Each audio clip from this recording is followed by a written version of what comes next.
Assalamualaikum warahmatullahi wabarakatuh. Hello, my name is Fenie Aisyah. I am from SMA Daarut Tauhiid boarding school Putri. Today, I will tell you a story about a memorable journey into a candy land. Once upon a time, beyond the crystalline peaks and the endless deserts, it was said there was a land where sugar falls from the sky and rivers flows with melted caramel. What would you do if you found a place where the very ground beneath your feet is made of cake? In taverns and houses, they whispered of a land where everything from the ground to the sky are made of sugary sweets. Most people dismiss it as a child's tale, children's fantasies, until Ayla and Mira found the map. Ayla, she wanted to go, but Mira, she disagrees. She thinks that these are just children's fantasies where parents tell their kids before they go to bed. But come on, we are travelers, aren't we? And besides, the map looks legit, so why not give it a try? Ayla tried to convince Mira. She is right. They are travelers. They have traveled from regions to regions, from the tallest mountains to the hottest deserts, and they faced many challenges as they went by with their journey. Not to mention all the magical things that happen, and they witness it in their adventure. So how does a land made of sugar any different? It's just a waste of time. Besides, there's other more places that makes much more sense than a land made of sugars and full of chocolates. Mira, she really just doesn't want to go. She doesn't really have that sweet tooth. And what she's saying here has a point. There are still many much more interesting places to go other than a land full of chocolates. Ayla kind of agrees. I mean, sure, chocolates and land of sugars as interesting as fighting dragons, but their journey has always been too serious and always full of hard challenges, so it won't hurt for them to go on a journey that doesn't include them fighting or solving problems of the region. It will be just them enjoying the scenery and maybe have a little vacation and also enjoy themselves.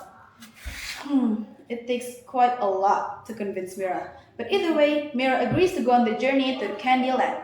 It was a really long journey from where they left off. Of course, going through the state region isn't easy because the map they found is a bit ripped off. But they're travelers. They have traveled from regions to regions even without a map. They're pros already.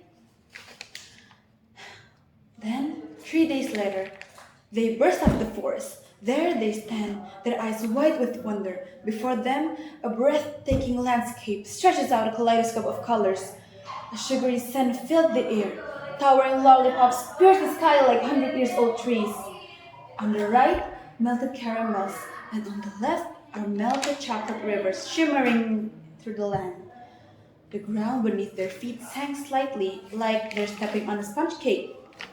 They couldn't help but smile, looking at the breathtaking landscape in front of them. Then they were soon greeted by the chief of the Candyland, a wise and jolly old man with white curly hair that looked as sweet as cotton candy. "Welcome, travelers," he said warmly. "I've heard many tales about your adventures, and I'm honored to meet you both." The chief led both of them to a grand sugar-coated palace. As they walked, they settled in. Then the chief began to tell stories, history of the Candyland. His eyes started twinkling, his eyes started to wonder as he recounted stories of how the kingdom became to be. And then suddenly, his expression turned somber. "Recently, our people have grown weary of the sweets around here," he said. "They long for something new, something different. But we cannot abandon our sugary heritage." Ayla's eyes lit up with an idea. "What if maybe we make some kind of a new sweet?" she suggested. Mira chimed in. "Yeah, something that combines sweet and sour or sweet and salty." The chief's face lightened up with hope. "If you succeed," he promised, "I will reward you handsomely." Ayla and Mira were soon sitting at the large table in the palace's grand hall, surrounded by an array of ingredients. Most are sweets they've never seen before. Then Ayla walked up to hold up a jar. "What are we even supposed to do with this? This thing looks like it could explode." Mira, already having thoughts in her mind. She's thinking, what if... No. You know what we need? We need something new, something different. Something with a new layers of flavors. Maybe we combine like caramel, but with salt. You know, the salt can cut off the sweetness. I'll then make the face. Salt and caramel? That's like throwing dirt on your favorite food. No, what we need is something exciting, something that could surprise the people taste bud. A sour and sweet sugar fusion. Maybe lemon drops. Lemon drops? In the land of sweets, we want people to be excited, not puckering up like they've been eating something spoiled. See, caramel is rich, complex, the salt balance it. Then Isla and Mira do argue, and continue to argue until Isla came with a conclusion. What if we combine both of our ideas? You know, maybe a caramel base, but with a tangy sour surprise on top. It's weird, but maybe it could just work. Mira paused, thinking about the idea. That might actually work. A bit strange, but it would work. Then, after a while doing their magic, they went going around, back and forth, maybe making a little bit mess in the kitchen. Then, their work is finally done. After a moment admiring their work, they caught a small piece of it. They caught a small piece of it to taste it themselves. The bite was sweet and rich, but then the sour kick hit. The strange feeling of the combination of flavors bring a weird, comforting feeling of sweetness.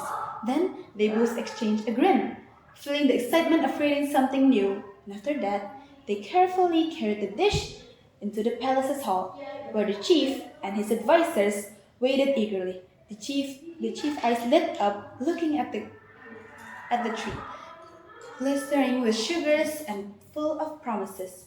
Well, travelers, he said with a smile, I trust that you created something worthy of our sugary heritage, the chief said. Isla and Mira set the plate down in front of him, revealing their dish fusion. The chief's eyes wide at the sight of it, leaned eagerly. Then the chief took a piece of it with delicate fingers, and his advisors watching closely.